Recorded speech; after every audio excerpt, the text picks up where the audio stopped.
Yang tadi masuk, pada saat itu tadi masuk ya?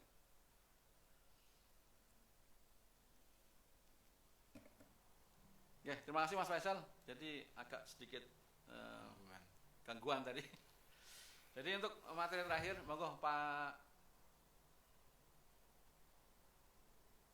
Agus bisa jelaskan tentang SPOP tadi, surat pemberitahuan objek pajak yang tadi sempat terputus, bahwa SPOP nanti akan kita kirim dan masyarakat yang nanti mendapatkan surat SPOP tolong segera diisi dan dikembalikan dalam waktu 30 hari gitu Pak ya. Iya, Jangan lebih dari 30 hari karena ada sanksinya.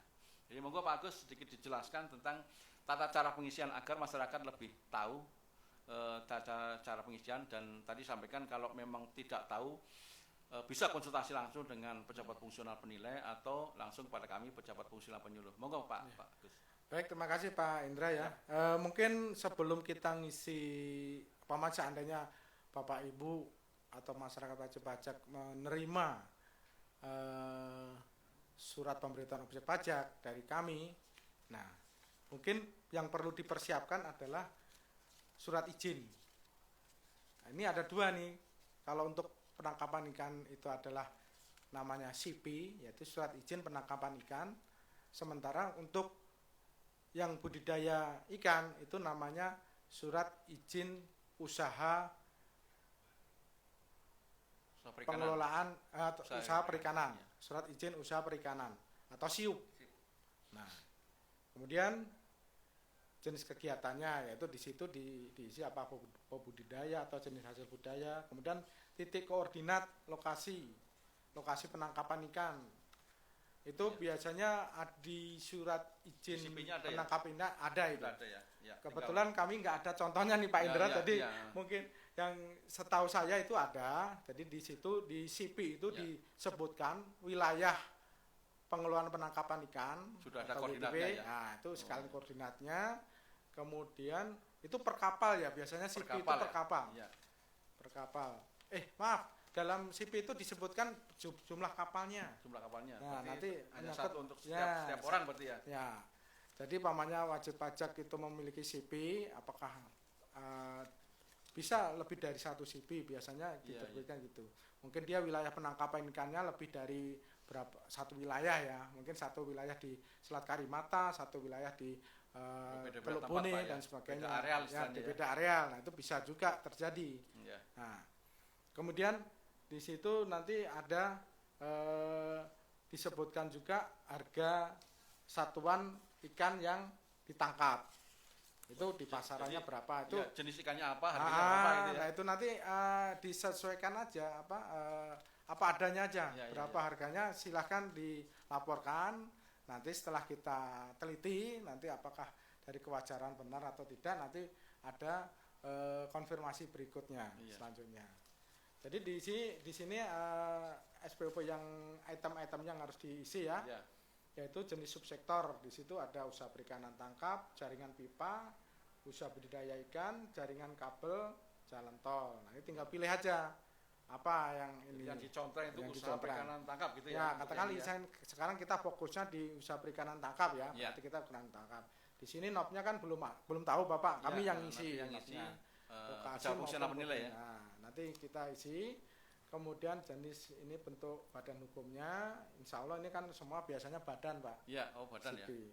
Tapi ada juga CP perorangan ada juga ini kadang-kadang kita pernah menemukan CP itu diberikan kepada perorangan. Nah, status pemilik dan seterusnya, nama, NPP, semua udah tahu, udah jelas, alamat dan jelas, website. Nah, ini website juga diisi, fax email dan seterusnya, dan nomor telepon terutama biar kita bisa lebih komunikatif ya, nanti lewat telepon ataupun lewat email gitu. Jadi penting ya Pak ya? Ya betul, itu penting. Ya, untuk surat menyurat ya terutama ya. Surat menyurat. Jadi kalau ada sesuatu yang perlu dipertanyakan, nah nanti kita di situ bisa kita telepon atau WA kalau sekarang ya. Informasi mungkin ada yang belum jelas dan seterusnya. Kemudian luas bumi, luas bangunan. Luas bumi ini apabila yaitu tadi luasnya berdasarkan wilayah yang sudah ditentukan melalui SK Menteri KP ya, Kelautan dan Perikanan. Ya. Itu sudah ada 11 wilayah kalau nggak salah. Nah, itu bisa Pak ini ditayangkan ya, wilayah-wilayah mana aja yang sudah diterbitkan atau wilayah pengelolaan tangkapan ikan. Yang tadi itu Pak ya. Kalau nggak salah kalau SPOP udah cukup ya. Sudah cukup pengisiannya. Ya? Maaf ini ada lampirannya lampiran itu ada lampiran SPOP itu yang harus diisi seperti data kapal nih ya, nomor CP sama jumlah kapalnya berapa. Nah, itu nanti untuk menentukan nilai buminya. Oh iya. Untuk nilai itu di lampirannya Pak ya. Betul, dari lampirannya. Ada nomor CP, jumlah kapal gitu ya. Ya, betul. Mungkin hanya sampai di situ yang untuk tangkap gitu ya. ikan. Itu yang wajib diisi Pak ya? Ya, diisi. Diisi dengan benar, sesuai dengan CP gitu Pak ya. Nah, nanti kalau jelas gitu ya. Hal yang belum tercantum di ya, atau ini sekarang saat ini belum kita kemukakan, nanti menyusul lah. Bisa ditanyakan langsung. Ditanyakan langsung kalau yang belum jelas. Yeah. Nah, untuk tolong di ini Pak biar tahu apa wilayah. Kan ada petanya itu ya. Oh iya ada petanya. Saya tampilkan petanya Mas. Wilayah pengelolaan penangkapan petanya itu. Nah, nanti yang wilayah-wilayahnya. Nah, itu. Nah, ini nih. Nah, ini Bu, Bapak Ibu sekalian, wilayah negara kita ya, wilayah Nusantara kita begitu luas. Itu ternyata makanya banyak negara lain tuh yang iri pada negara kita itu karena potensi atau sumber daya alamnya begitu melimpah. Bagus sumbernya Pak ya. Betul, kalau enggak kita kelola dengan baik kita seperti ayam mati di lumbung tadi. Nah, ini wilayah-wilayah yang jumlah ada warna oranye, warna hijau. Itu batasan Pak ya? Batasannya. Batasan wilayah penangkapan ikan di situ ya? Di situ ada penangkapan ikan. Ini kalau saya lihat dari paling tinggi, wilayahnya paling luas itu adalah Selat Cina Selatan, Karimata. Di Laut Cina Selatan. Nah, Laut Cina Selatan itu memang di situ kayaknya paling gemuk. 1 juta itu ya? 1.500.000 itu ya? Wilayah paling gemuk kayaknya, karena kondisi kandungan ikannya yang cukup kaya. Iya. Di luasnya 1.577.000 711 tuh. Jumlah kedua ada yang 1 juta persis. Itu Pak ya? Iya. Jadi itu sahabat 41 gambarnya kira-kira wilayah perairan tangkapnya ada 11. Ada 11 yang sudah diatur di peraturan KKP. Ya. KKP Pak ya? Ya, Kelautan dan Perikanan. Ya, terima kasih Pak Agus. Waktu sudah berjalan mendekati akhirnya. Terima kasih atas penjelasannya bahwa yang terakhir kita ingatkan adalah tadi nanti dari KPP Pratama atau dari KPP Madya akan mengirimkan SPOP, surat pemberitahuan objek pajak yang oleh wajib pajak disampaikan untuk melaporkan objek pajaknya. Nanti yang harus disiapkan adalah tadi CP atau surat izin penangkapan ikan. Itu yang dikeluarkan oleh Dinas Kelautan Pak Gus. Nanti teman-teman sahabat 41 mengisi SPOP-nya dari dasar itu. Tidak jauh dari itu diisikan. Nanti sekali lagi kalau tidak bisa mengisikan bisa konsultasi langsung dengan pejabat penilai atau pejabat fungsional penyuluh di KPP atau di KPP Pratama atau KPP Madya. Kurang lebih seperti itu Bapak Ibu, dan jangan lupa diisi setelah itu dikirim kembali kepada kami atau kepada KPP Pratama yang mengirimkan SPOP selama 30 hari. Jangan lupa untuk dikirimkan kembali. Jadi kurang lebih itu sudah habis materi kita Pak Agus. Terima kasih sekali. Oke, sama-sama Pak. Untuk sudah menjelaskan, jadi mencerdaskan kita masyarakat dan teman-teman kita yang belum tahu gitu ya tentang bahwa ternyata kapal itu kena PBB gitu Pak. Nanti jangan sampai tidak tahu. Masyarakat juga setelah tahu mudah-mudahan tidak kaget lagi kalau mendapatkan SPOP dari kami. Demikian Pak Agus dan teman-teman sahabat 441, akhir dari perjumpaan kita. Terima kasih sekali Pak Agus, teman-teman tim fungsional penyuluh dan teman-teman tim dari Medsos. Sebelum kita tutup ada sedikit informasi tambahan yang juga sangat penting kita sampaikan. Yang pertama berkaitan dengan laporan SPT tahunan Bapak Ibu. Jadi jangan lupa untuk SPT tahunan wajib pajak orang pribadi. Kalau ini tanggal 29 berarti sisa 2 hari lagi untuk menyampaikan, jangan sampai terlambat. Monggo segera disampaikan SPT tahunannya untuk wajib pajak orang pribadi sampai dengan 31 Maret 2 hari lagi.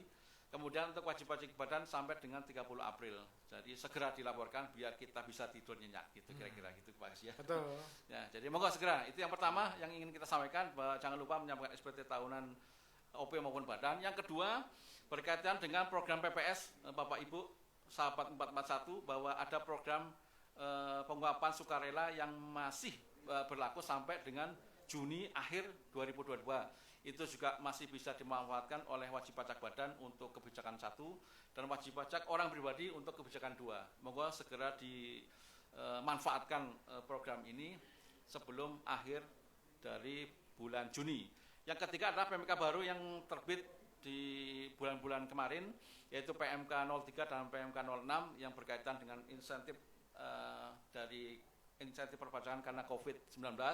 Itu juga bisa dimanfaatkan oleh Bapak Ibu sekalian. Ingat juga ada laporan yang harus terakhir tanggal 31 Maret, jadi segera dimanfaatkan kalau mau memanfaatkan. Kalau tidak tahu, segera tanyakan ke kami, teman-teman tim penyuluh KPP Madya Bandung. Kemudian yang terakhir, jangan lupa, ini segmen pertama yang bersama Pak Agus membahas tentang perikanan tangkap. Segmen kedua nanti bulan Juni insya Allah kita juga akan bersama dengan Pak Agus, mudah-mudahan bersedia lagi Pak Agus ya. Insya Allah nanti kita akan bahas tentang pembudidayaan ikan, ini lebih detail lagi. Nanti kita akan coba membuat tata cara perhitungannya. Kalau tadi kan hanya sekedar perhitungan secara lisan ya. Nanti kalau bisa kita sampaikan secara tertulis agar kira-kira bisa, oh seperti ini perhitungannya. Begitu Bapak Ibu sekalian informasi. Jadi jangan lupa bulan Juni nanti kita akan ketemu lagi untuk segmen yang kedua untuk budaya ikan. Demikian, terima kasih sekali lagi. Mohon maaf atas kekurangannya dan terima kasih sekali lagi untuk sudah menonton atau menyaksikan acara ini. Ini acara perdana, banyak kekurangan dan kelemahan, kita mohon maaf. Semoga di lain kesempatan kita bisa lebih baik, lebih bagus lagi untuk bisa disaksikan, ditonton. Sekali lagi terima kasih teman-teman tim medsos dan tim penyuluh. Terima kasih sekali lagi Pak Agus. Mudah-mudahan menjadi pahala kita Pak Agus. Amin. Insya Allah. Begitu teman-teman sahabat 441, Bapak Ibu sekalian yang sudah menyaksikan acara ini, kita tutup dengan ucapan terima kasih dan assalamualaikum warahmatullahi wabarakatuh. Waalaikumsalam. Alhamdulillah. Terima kasih Pak Agus. Sama-sama Pak.